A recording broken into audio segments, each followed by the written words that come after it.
ladies and gentlemen, and being a producer of Wrestle Massacre as well as Inside Movies Galore, I am David Strege, and welcome to Delusions of Grandeur. Enjoy the reviews. I certainly did.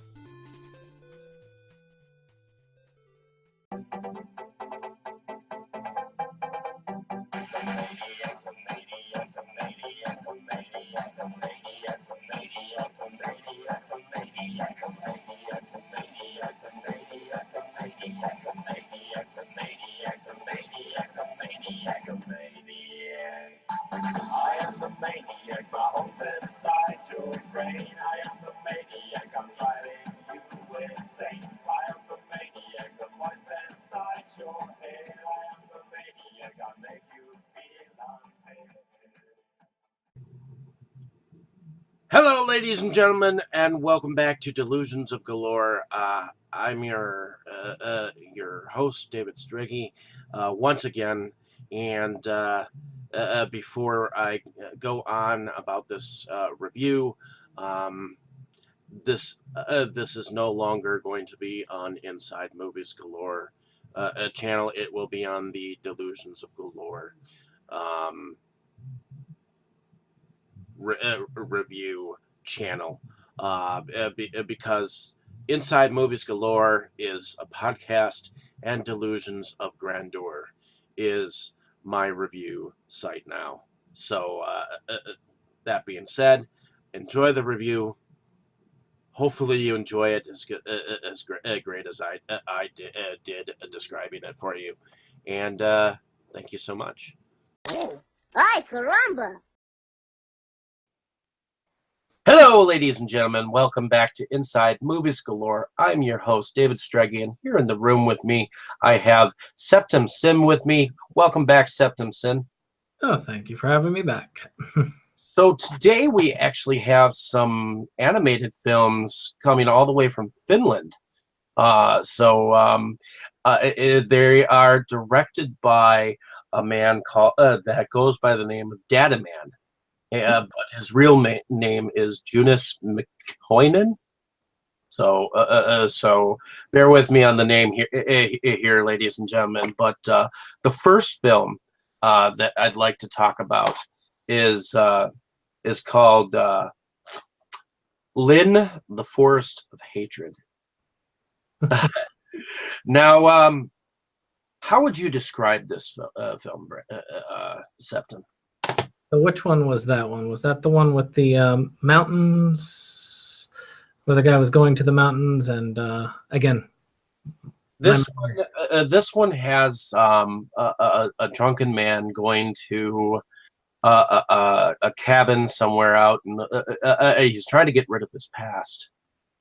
And okay, yeah, I that's the one I did not remember. Okay, well, supposedly this man is trying to forget his past, and he's got this photograph book that he's going through, all these wedding pictures, and supposedly, like, it looks like it's going through like some of the stages of his life by just using pictures, objects and sounds to go through the memories of. I mean, some of them were happy, but ultimately it led to some of his sadness as well. Are you starting to remember the film in any way? I'm remembering a little bit of it. It must be the one I watched last, because I must have watched them in a different order. I remember a little bit of the film. It didn't strike me. It sounds like it should have struck me more than the other two, because it seemed like it was much deeper. It was. In fact, I connected with it a heck of a lot more than I did the other two. because for some, even though I feel like the last one that I just watched right before I got on, um, um, that one was kind of like disjointed as well. But I'm going to describe this one since you Yes. don't remember this one as much. So what happens is this man, he goes to this cabin in the woods. He wants to get away from it all, and he's basically drinking himself into a drunken stupor, and literally he just like falls asleep. But then once he wakes up, there's like this like scrapbook of all these photos, and here's the cover of it, ladies and gentlemen. This is the man. Um, uh, I'm going to read off some of the roles: Jacob Dylan, Silent Joe, Tyler Armstrong, Skinny Minnie, and Louis Badalamenti, which I believe these were the voices of the people behind the voices. So basically, he goes through some pictures, and you hear like some of the laughter that seems to be from his and Lynn is actually the woman's name that comes up. Ultimately, the reason why I connected with this one more is because he ultimately has to deal with a lot of pain in his life, and evidently they had a child at one point in time, and from what I understood, not only was the child aborted, but somehow he ultimately killed herself or something like that. I felt like there was something wrong that she did, and that's the reason why this man was alone. But as the story turns out, she is actually a spirit in the woods that is kind of, that's why he's come to this cabin, I think. Ultimately, it's like the sadness in himself kind of consumes him, and he ultimately gets consumed by the spirit in the woods. It's like she's like a wood nymph of some sort in the end, and for some reason, the darkness of the film just kind of and ultimately there's like this friend that he calls or calls him, and he's like, hey, I'm coming out there or whatnot, and he's got a kid and whatnot, so the kid ultimately gets hurt in the whole process. So it's kind of weird, but it kind of strange and beautiful at the same time to me. For some reason, the art of it spoke to me. I definitely hear you on that, and sometimes when and I swear I remember bits and pieces of it, and I don't know why that is the only one. Especially, you would think it would be, well, you would think it would be the one that you're probably mentioning as disjointed would be the one that I would forget, but the other two stick in my mind very solidly. Maybe it is because of the pacing was very different. I do remember that the pacing was very. It was one that could have been set aside. Of course, all three of them are very different films. Oh yeah, They were paced differently. They were different genres. I'm here with my evil cat that I. yeah, just like Claw in Inspector Gadget. Your gadget. Anyways, moving on to Sword After Art. Now, is there anything that you can tell me that you remember from this animation? Oh yeah, this one's kind of a classic samurai tale, if I'm remembering this correctly. That's the one I'm hitting, right? Yeah. Basically, it was the first one I watched, and this one was about a samurai who is trying to, or really a Ronin more than a samurai, trying to gain back well, in a way, a piece of his past stolen by this thief. And this thief seems to outwit him at every turn. Okay. The story changes when you find out more about the samurai himself, how long he has been on his journey, and those people that he has left behind. And I believe the people were in a town called Serenity, if my mind does not mistake me. So, and he also left behind a child. Mm-hmm. So, and it wasn't just a child, as you would think, a son to carry on the samurai line, but it was in fact a female, a daughter. Yes. And again, I didn't want to go too in detail. But I did, because I found that the twist in the end really did, to me, learning who people were, what their roles were. That in itself, to me, was the beauty of that one. It played out like a typical samurai drama that one might see from the older Japanese eras of Zatoichi, or perhaps even Kurosawa, or some of the anime that you might watch. Though there aren't as many samurai anime as one might think. There are some, but not nearly as many as giant robot anime, for instance. It's real different that there's this was a samurai animation from Finland, so Yeah. It's definitely a different country for this type of a storyline. Now, I felt like the story to this was actually kind of disjointed, and some of the art some of the art was somewhat less than what I saw. Less, it was more cartoonish. In it. I hate to say this, but it seemed like the drawing of the animation was a little bit more sloppily made and choppily put together, at least for me. I think that was by design, actually. I believe the style was more towards mimicking. I really do believe that he was trying to mimic a Japanese style at the time, which would make sense for the subject matter. And I believe that was, well, at least, again, I haven't talked with him, so I can't really say for sure. But to me, I felt like that was the purpose. But again, that's just my take on it. What do you think about the voices behind the animation? Do you think they all went with the voices behind, or were they just kind of all over, high and low?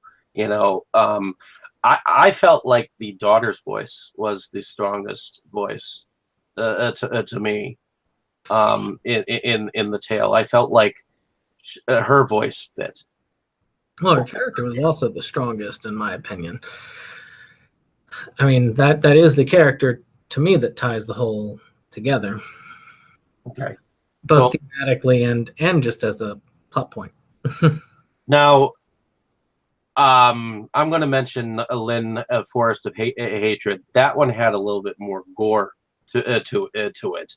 At least to me, because not only was that film about the pain that he had to deal with, maybe while his significant other, because I'm not sure whether they were married or whatnot, but I felt like, and I watched the trailer of the film, which made me think like,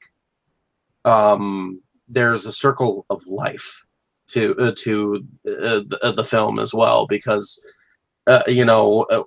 we live, we die, we were born, we live, we die, and ultimately that it felt like at the end of it was just him maybe starting to be reborn again. Because you could see him in silhouette in some kind of a cave or something like that, and it looked like he was going into his wife, who was the tree, and was in fact being reborn. We just don't know entirely why, but I'm not going to go too much into that. Moving on to the third short film, which is called Dusten Choke, and here is the art for the film. I'm showing it to you, and you were talking about films that that were disjointed. yeah, this one. I'm going to try to describe it a little bit to my knowledge, and I think because it was so disjointed is why you remembered it probably more. Far more jarring than anything else I saw. Okay, so apparently there's this young man. He's supposedly a tough guy. Okay. And he's searching for the truth of some missing people. So he goes to this bar, and this guy has an eye patch and everything, okay? And he's looking for a place high in the mountains to stay or whatnot. And so I got the feeling that he was supposed to help the old man out in some way, shape, or form because he was giving him some money or whatnot, or was he supposed to watch the bar at any given point in time? I got the feeling like he was. Yeah. That to me actually had the common horror setup. I mean, the guy, the bar owner, was the harbinger.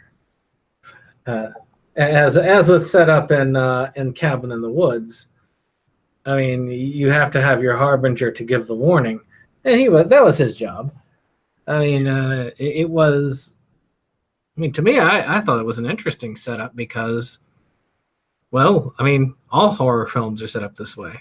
Matter of fact, I thought the film was going very nicely at this point. Okay, and then he goes to this cabin, and all of a sudden, he's like in the back of the cabin, and the nicest part of the animation to me was when it seemed like the camera was going through the animation through like a couple of rooms. You see that wooden cabin, log cabin look, and then it's like there's camera movement that's making it move forward, making it look like there is more to the rooms than it appears. You know what I mean? Mm-hmm. And then all of a sudden, it's like boom. There's some spiritual, demonic possession, not possession, but there's some spiritual haunting going on.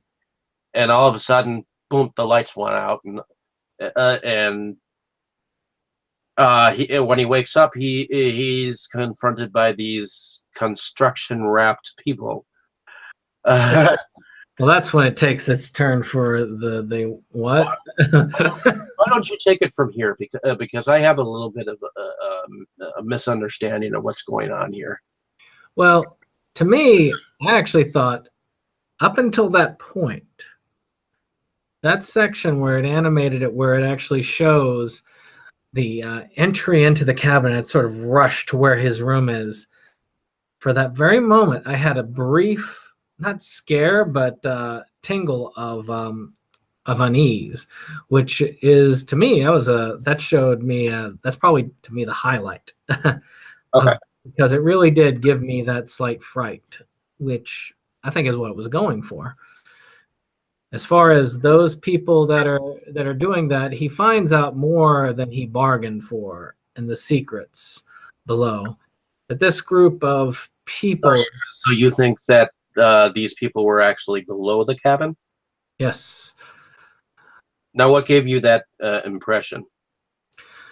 Again, it's an assumption more than anything.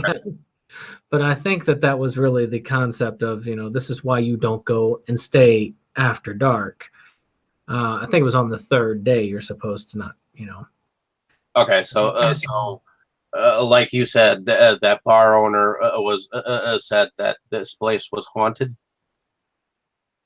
and or something to that effect, and you don't stay there more than 3 days or whatnot.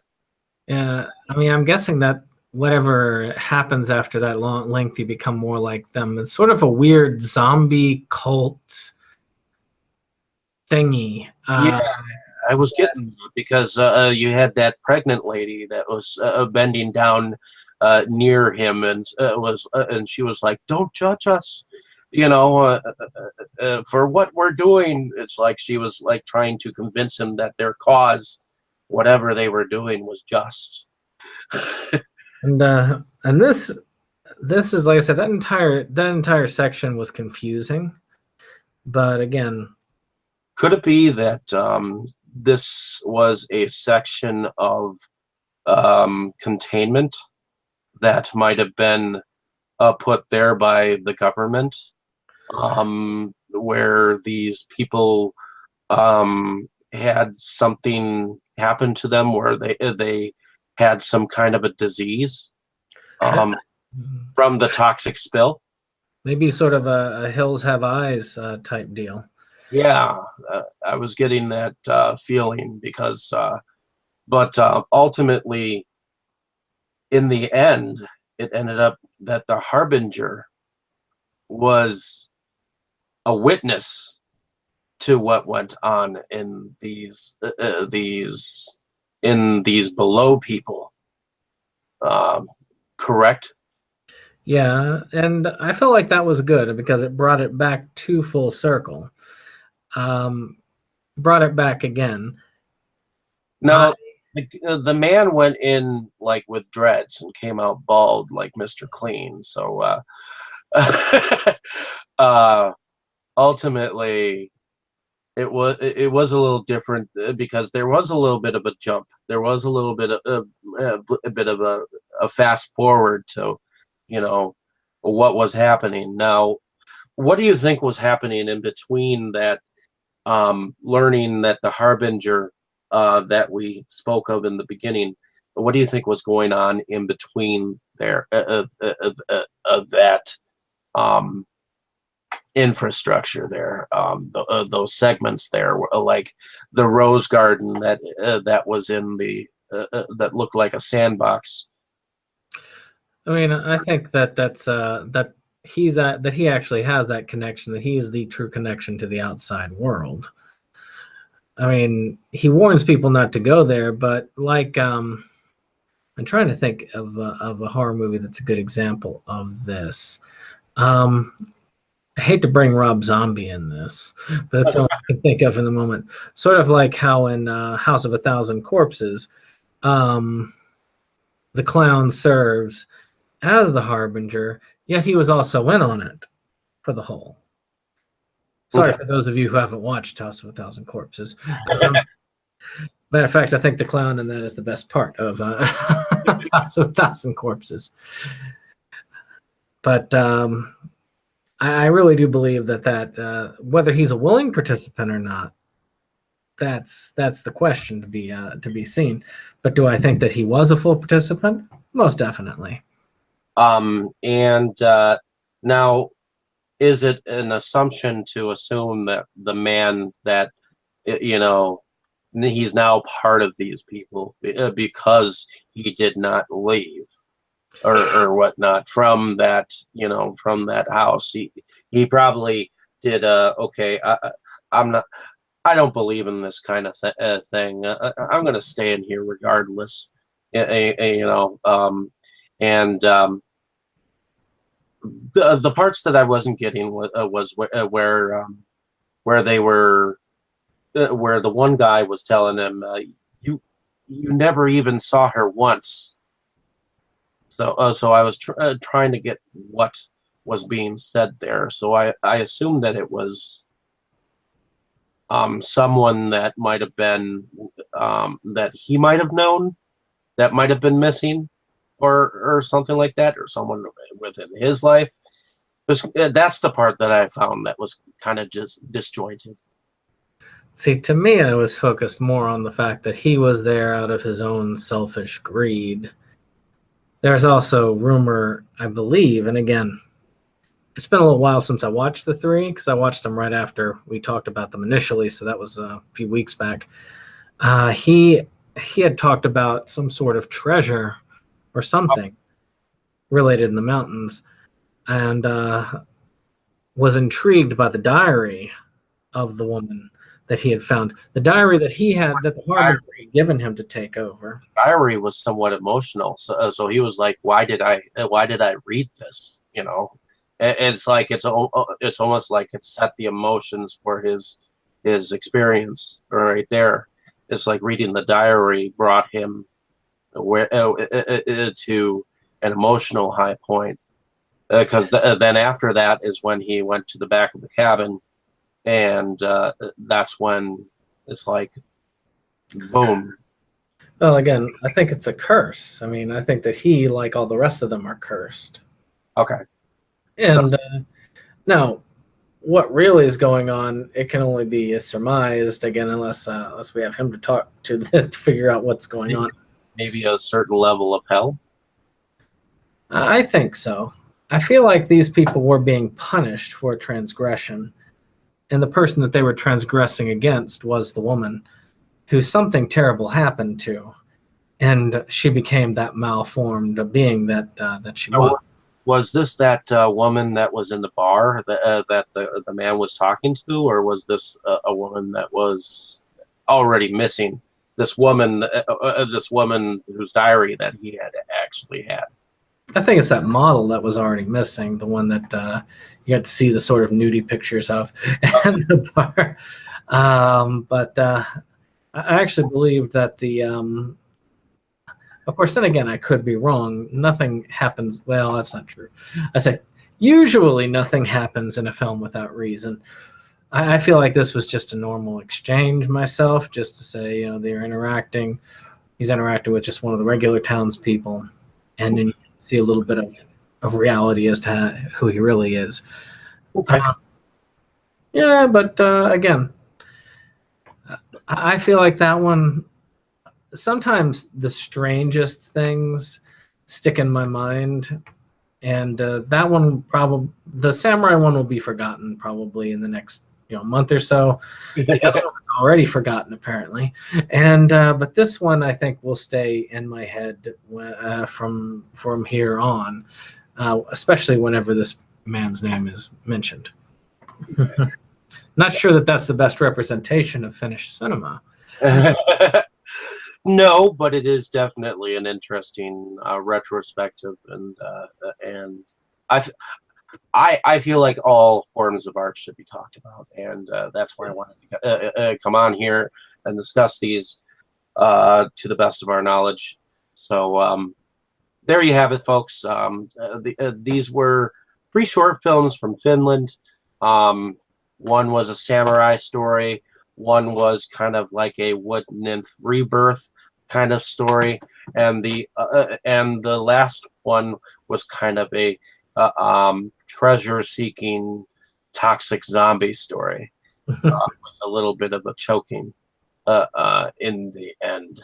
So I don't want to give too much more into these. Definitely check them out. You can find them on kunikai.com. You can check them out at Troceleng Studios, TROCELENG Studios, and you can check them out for yourselves. I believe that there is another film that he is eventually going to come out with, animation-wise. So definitely check that out when you have a chance. But I think we did a relatively decent talk for these. So definitely like, subscribe to our channel. Again, my name is David Strege. I run Inside Movies Galore, which will be going on in an hour on a newer underground film. It's not really much anywhere except for finding it where the director is at a horror convention. So it's called She Was So Pretty. So definitely check that out in an hour. So check out our page, like and subscribe, and check out Septum Sims page too. Well, not page, his channel, Septum Sim versus the World. Correct? Yes, and we are on sort of semi-hiatus this week. The one day we had for filming was a bad day for filming. But we are very informative, and we always keep up releases for the newest things to be released on physical media in the States. So if you want to be kept abreast of that news, tune into our channel. Awesome. And coming up this year, sometime, I've executively produced a film called Wrestle Massacre, directed by Brad Twigg. So definitely check that out when you get a chance. I know that I'm finishing up producing in 2 weeks here, so definitely check that out. There are various other things that I might be part of coming up, but I'll let you know when that happens. So have a good afternoon, have a good evening, folks, and definitely check out these films when you got a chance. Thank you, and why don't you say good night, Septum? Good night.